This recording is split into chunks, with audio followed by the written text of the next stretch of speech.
Hello everybody, एक बार फिर से आपका स्वागत है आपके अपने यूट्यूब चैनल पर जिसका नाम है सक्सेस हरियाणा। देखिए, आपने एक कल शॉर्ट रिप्लाई देखा होगा, अगर नहीं देखा है तो मैं भी डाल दूंगा टेलीग्राम पे। तो बेसिकली कई मेरे पास उस रिप्लाई आने के बाद मेरे पास इस तरह के मैसेज और आए कि भाई इसके बारे में बताओ जी क्या है। तो ग्रुप डी के जो प्रमोशन के बारे में जो केस हो रखा है उसके बारे में बताऊंगा कि क्या मैटर है और क्या इसमें हो रहा है और सरकार ने रिप्लाई क्या दिया और उसमें भाई प्रमोशन की आस है नहीं है, क्या सिस्टम बनाया है ग्रुप सी का कैडर का, सारी चीज़ बताऊँ। तो अगर आप ग्रुप डी के एम्प्लॉय हो, खासकर कॉमन कैडर के, तो आप इस वीडियो को कंटिन्यू देख लेना, चाहे आप नए हो चाहे पुराने हो, दोनों के लिए काम की बात है। ठीक है, देखो इसमें देखो पहली बात तो ये कि केस है जो वो है Shiv Kumar and others versus state of Haryana, इनके खिलाफ केस है। शिव कुमार ने कर रखा है, ये सेक्रेटरेट का जो है कर्मचारी है, चीफ सेक्रेटरी ऑफिस का, उसने केस कर रखा है कि जी कॉमन कैडर गलत है, हमारा प्रमोशन नहीं हो रहा। मेन बात उसकी ये है, क्यों पहले वहाँ पे प्रमोशन जल्दी होता था। ठीक है, चलो दूसरी बात, केस नंबर बता देता हूँ, अभी सुनवाई होगी तो आप भी देख लेना। 7388 और 2022 का केस है। ठीक है, दूसरी अगली बात है 18 नवंबर 2025 को इसकी जो है सुनवाई होनी है। उससे पहले सरकार को रिप्लाई देना था, सरकार ने रिप्लाई दिया है और अब रिप्लाई के बारे में बात करेंगे कि किस तरह का रिप्लाई है। तो सबसे पहली बात तो ये है कि जो पिटिशनर है उसकी डिमांड वैसे तो मैंने बता दी, लेकिन फिर भी सुन लो। पिटिशनर ने जो डिमांड की है उसमें वो ये की है कि भाई ये जो कॉमन कैडर है ये जिस दिन सरकार ने बनाया, ठीक है, उस डेट के बाद के कर्मचारी जो अपॉइंट होते हैं ग्रुप डी में उनके ऊपर लागू किया जाए, हमारे ऊपर लागू ना किया जाए। ये इस पिटिशनर जो इसमें है उनकी जो ग्राउंड है वो ये है। ठीक है, क्यों? क्योंकि कैडर 2020 में बना है, लेकिन इम्प्लीमेंट जो हुआ है वो हुआ है बाद से। और ये सरकार ने क्यों किया ऐसा, तो सरकार ने इसमें ये भी हवाला दिया है कि हमने क्यों किया। तो सरकार ने आर्टिकल 309 भारत के संविधान का अनुच्छेद 309 है, उसकी जो शक्तियों का प्रयोग करते हुए इस चीज़ को किया है, ये उन्होंने कहा उसमें। अब बात आती है जी, ये तो चलो दो बात होगी क्यों किया और डिमांड क्या है। अब जो कोर्ट ने पूछा था, कोर्ट ने ये पूछा था कि भाई हमें ये बताओ आप कि आप इनका प्रमोशन करोगे कैसे, क्या प्रोसेस रहेगा, सरकार का उद्देश्य क्या था। तो 4-5 चीज़ें बताई पूछी थी कोर्ट ने, तो उसका बारी बारी बताता हूँ क्या क्या है। पहली बात तो है कि सरकार ने इसमें जो हवाला दिया है, तो आपके लिए भी गुड न्यूज़ है कि Haryana clerical service recruitment and condition of service bill 2025 group C का बिल है। ये जो बिल है सरकार ने तैयार कर रखा है, ध्यान रखना, क्योंकि इसमें जब हवाला दिया जा रहा है तो इन्होंने कहा है कि ये जो बिल है जो है अंडर कंसिडरेशन है, मतलब बन लिया है लेकिन कंसिडरेशन के अंदर है, तो यानी कि बिल तैयार है। और उसका हवाला देने का मतलब है कि अब उसमें मेरे हिसाब से कोई बदलाव नहीं होगा। ऐसा नहीं कि आप कुछ हवाला दे दे इसमें बाद में बदलाव कर दें। तो वो बिल तैयार है लेकिन अभी फाइनल अप्रूवल उसकी नहीं हुई है, लेकिन उस बिल के कुछ जो सेक्शन है उसका जिक्र इसमें किया गया है, वो सुनो। तो सबसे पहली बात तो ये, उसमें सेक्शन 2 और सेक्शन 12 इनका जिक्र है, और मेन सेक्शन 12 है, तो उसके बारे में बताऊंगा कि प्रमोशन कैसे होगा, क्या क्या करना है। लेकिन उससे पहले एक जो सरकार से पूछा गया था वो ये था, भाई इस कैडर को, जो ग्रुप डी का जो कैडर था उसको बनाने का उद्देश्य क्या था। तो सरकार ने उसे रिप्लाई किया है, भाई इसका उद्देश्य था कि इक्वलिटी लाना, कि जो प्रमोशन है उसमें समानता नहीं थी, असमानता थी बहुत ज़्यादा। कहीं पे जूनियर कर्मचारी प्रमोशन लेके बहुत आगे जा चुका और कहीं पे प्रमोशन हो ही नहीं रहा, रिटायर ग्रुप डी से हो रहा है। और यही कारण है कि जो ये केस हुआ है वो केस करने वाले जो है उन्होंने इसीलिए केस किया है कि भाई वहाँ पे प्रमोशन जल्दी होता था और इसीलिए वो बंदे वहाँ पे नौकरी के लिए उन्होंने चॉइस भरी होगी। ठीक है, सबकी अपनी अपनी चॉइस होती है भाई, किसी को प्रमोशन चाहिए, किसी को घर नज़दीक चाहिए, वो अलग बात है। तो इसीलिए उन्होंने केस किया था और कोर्ट में सरकार ने भी यही कहा कि असमानता थी, हर जगह इक्वलिटी नहीं थी, इसलिए हमने इक्वलिटी लाने के लिए सभी को समान किया ताकि सभी को समान अवसर मिले प्रमोशन के लिए। ठीक है, ये तो हो गया इसका उद्देश्य। अब आ जाओ सेक्शन 12 बताया रिप्लाई में, भाई सेक्शन 12 है जो किसका, सेक्शन 12 जो ग्रुप सी का जो बिल बनाया है, ठीक है, रिक्रूटमेंट कंडीशन क्लर्क का कैडर का, ग्रुप सी का कॉमन कैडर, उसका जो बिल है उसका सेक्शन 12 उसका जिक्र है। उससे पहले 2-3 चीज़ें ये बताई है कि जो पैरा नंबर 3 है उसमें बता दिया कि भाई जो ये एम्प्लॉय बोर्ड कॉर्पोरेशन यूनिवर्सिटी वगैरह है इनको अलग इसलिए रखा गया है क्योंकि ये बॉडी ऑटोनोमस होती है, यानी कि खुद स्वायत्त संस्था है, स्वतंत्र संस्था है, तो ये अपने नियम कायदे खुद बनाती है, तो इनका अपना अलग रूल होता है, इसलिए इनको शामिल नहीं किया जा सकता, इसलिए उनको अलग रखे। क्योंकि इस चीज़ का भी जिक्र उसमें किया गया था केस में कि वहाँ प्रमोशन हो रहा है, यहाँ नहीं हो रहा, तो इसलिए उसको बता दिया है। ठीक है जी। इंस्ट्रक्शन जारी करी थी 3/5/2021 को चीफ सेक्रेटरी का जो लेटर जिससे रोक लगी थी, ये बताया था ग्रुप की बोर्ड कॉर्पोरेशन के ऊपर ये चीज़ लागू नहीं होगी। ठीक है। अब आ जाओ इसके ऊपर कि जो इनका सेक्शन 12 का जिक्र है जो ग्रुप सी के बिल का, तो जो 2025 का ये बिल है, अब ये 2025 में पास हो गया, 26 में वो अलग बात है, लेकिन बिल तैयार है।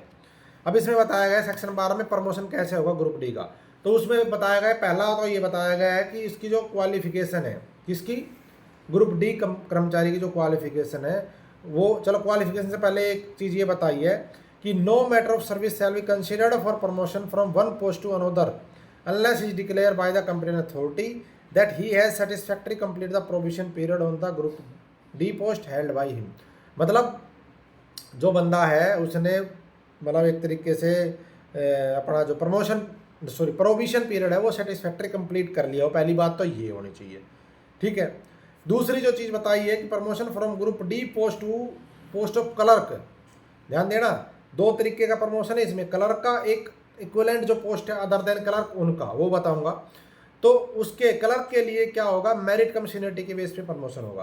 पहली चीज़ है क्वालिफाई, जो उसकी योग्यता है वो +2 या उसके इक्विवेलेंट होनी चाहिए, 12वीं पास। दूसरी है उसने 5 साल की मिनिमम सर्विस कंप्लीट कर ली हो। ठीक है। तीसरी उसकी जो ACR होती है 70% ACR उसकी, यानी कि मान लो अगर 7 साल अब हो जाएंगे मान लो, तो 7 साल में से 5 ACR वेरी गुड या गुड होनी चाहिए। 70% का मतलब अगर भाई लगा लो कोई चीज़ 7 है तो उसके हिसाब से 70 कितनी होगी, 5 हो जाएगी ना, उस तरीके से। तो 70% जो भी बढ़ता है, 6 साल हो जाए 5 साल तो 70% बदलेगा, तो मतलब 70% की जो वो है ना, क्या बोलते हैं भाई, कंडीशन वो पूरी होनी चाहिए वेरी गुड और गुड में।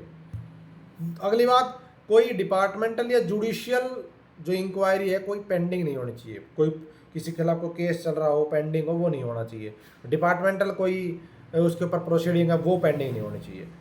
उसके खिलाफ कोई एडवर्स रिमार्क्स ना दिया हो, क्योंकि कई बार ऐसा होता है कि कोई ऐसी चीज़ हो जाती है डिपार्टमेंट में, कोई आपने कुछ ऐसा कर दिया हो कि आपके खिलाफ कोई टिप्पणी ना की गई हो, ठीक है, अलग से, तो वो कोई ऐसी टिप्पणी ना की गई हो सर्विस के दौरान।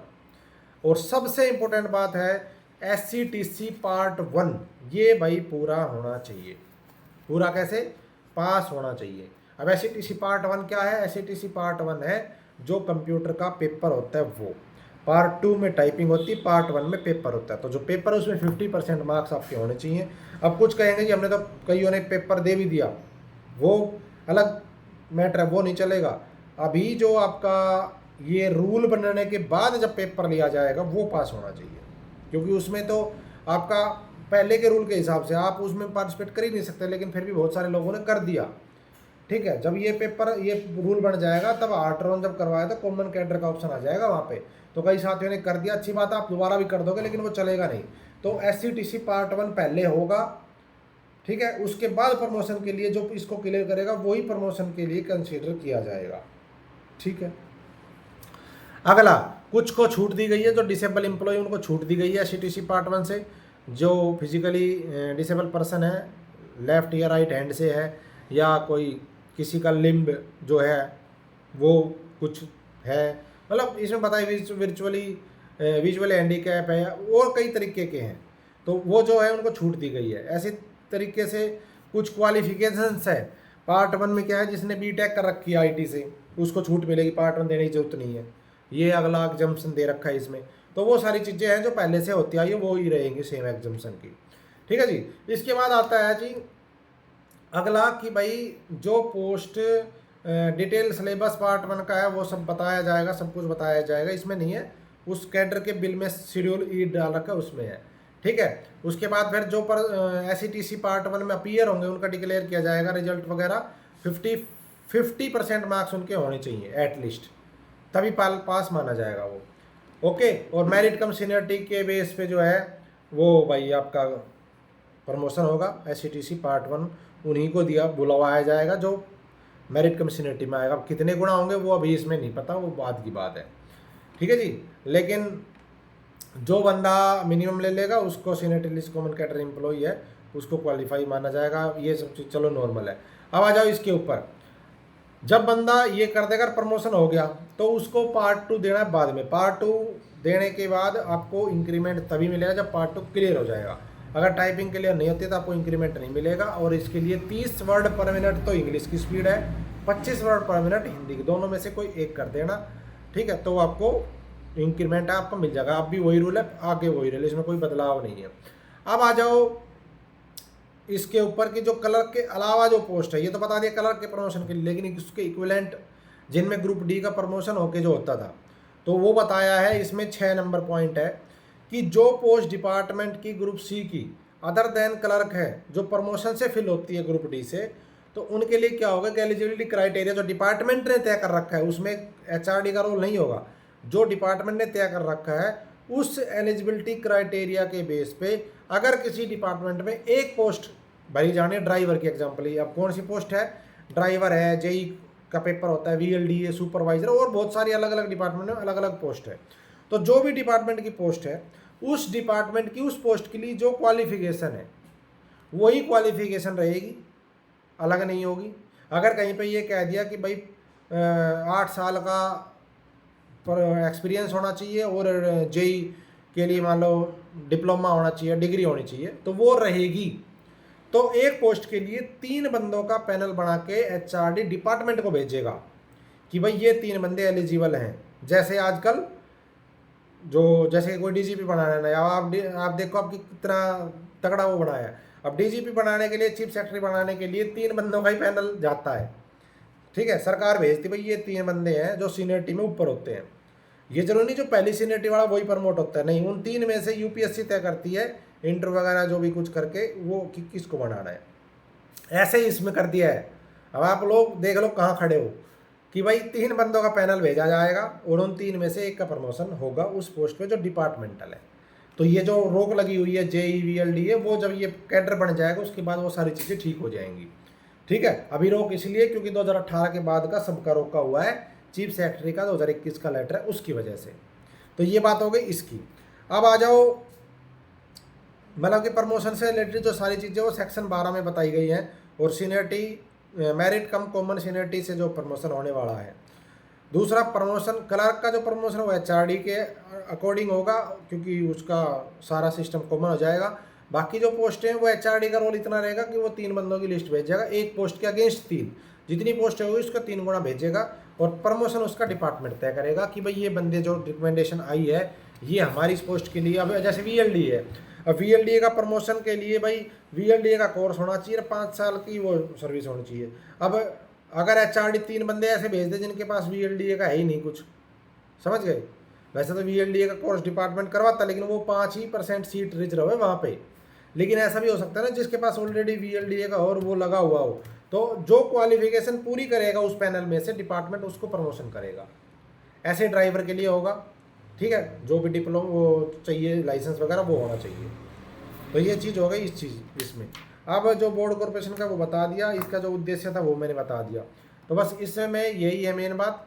तो 11 पेज का टोटल ये है और मेन इसमें जो फोकस किया गया वो यही बताया गया। एक तो प्रमोशन हम कैसे कर रहे हैं, दूसरा इसका उद्देश्य क्या था। तो जो प्रमोशन का वेट कर रहे हैं उनके लिए क्या न्यूज़ है, उनके लिए ये न्यूज़ है।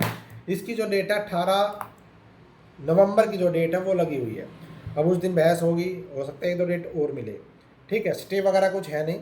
तो आपका जो common cadre group C bill है वो रेडी है।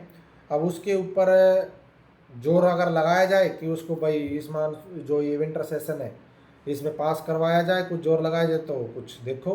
बाकी कम से कम इतना पता चलेगा कि बिल तैयार है, उसमें ये प्रावधान किए गए हैं। और जो एक डर था कि भाई क्लर्क के अलावा जो पोस्ट है उनका क्या होगा, तो उनका भी प्रावधान किया गया है, ये एक अच्छी न्यूज़ है, ठीक है।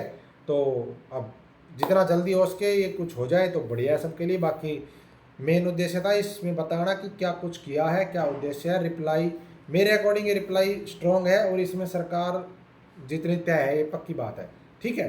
क्योंकि आप इस चीज़ से मान सकते हो कि स्टे नहीं हुआ, कि कुछ स्टे कर दिया हो कि जब तक ये केस नहीं सुलझे किसी का प्रमोशन नहीं कर सकती। सरकार प्रमोशन कर सकती है, मामले की गंभीरता इसी चीज़ से होती है।